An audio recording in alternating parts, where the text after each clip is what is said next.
All right, ladies and gentlemen, it's attorney Dion Michelle Green from Love, Life, and the Law.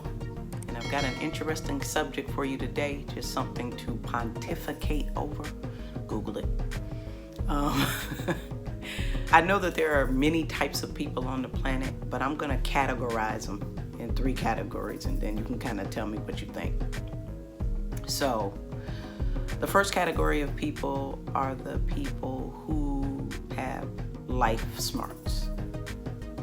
And then there are the people who have book smarts. And then there are the people who just ain't smart. Okay? Let's just put it all out there. So the people with the life smarts, I had the incredible pleasure of working with some of the most spectacular non-commissioned officers and enlisted service members when I was in the military.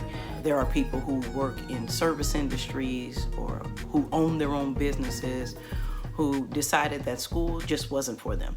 Hopefully they got their high school diploma, which you have to have some equivalency in order to be in the military, but just to get that baseline knowledge, and it's free. People died so that we could get this public education, so at least get that bare minimum so that you can have one step done. And we'll talk about how people are 4 times more likely to go to prison if they don't finish high school, and the amount of money that they make the difference, 20, 30, 40, 50, $100,000 a year if you simply don't finish high school. So that as a baseline, but I'm talking about people who decide that they don't want to go to college or get a graduate degree or some kind of doctorate. But they're great. They either are in a trade, they handle service industries, or they have their own businesses and they're doing exceptionally well. And these are people that you can learn a lot about life from outside of the books. You know, some of them are very accomplished leaders and take in a lot of information from books, but my point is that they chose not to go to school after high school. And then you have people that are book smart, people who fall asleep in class and they can wake up and answer a question, people who know the Pythagorean theorem by heart, people who can explain what E equals MC squared actually means. I wouldn't be one of those people. My book smarts is a little bit different. It's more logic based than it is math based. Don't put anything but dollars and cents in front of me, or I'm not gonna make it when it comes to math. But then there are the people who just ain't smart.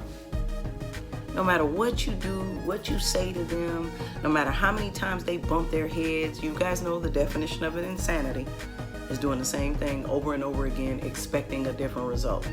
Well, apparently those people don't believe in that because they keep doing the same stuff over and over again and they wonder why they're getting the same results. Now, the people that have life smarts, I love hanging out with them. I do, because they've had life experiences that I'll probably never have, and I learn things from them that I probably would never learn had it not been for my relationship with them. The people who have book smarts, I love that too. My mother calls me a career student, and a lot of my friends are career students because we continue to go to school. I'm going to school right now, and that's just me being honest. The military pays for us to be able to get degrees. If you have the post 9/11 GI Bill, then I am taking full advantage of that. Now, these people that ain't smart, I try to lose their numbers. I do what I can so that I keep them far away from me, because I don't want to have to deal with the blowback from the shrapnel that happens when life explodes all over them. So, which one are you? Book smart, life smart, or ain't smart? Whichever one you are, I want you to figure it out, because I don't want to have to figure it out and then deal with the repercussions of not knowing beforehand. So if you meet me, tell me which one you are up front so I can save some time. I know a lot about a little bit. I know a little bit about a lot. But the one thing that I know for certain is you got to keep God up top. It's Dion Michelle signing off. Love, Life, and the Law. Ciao.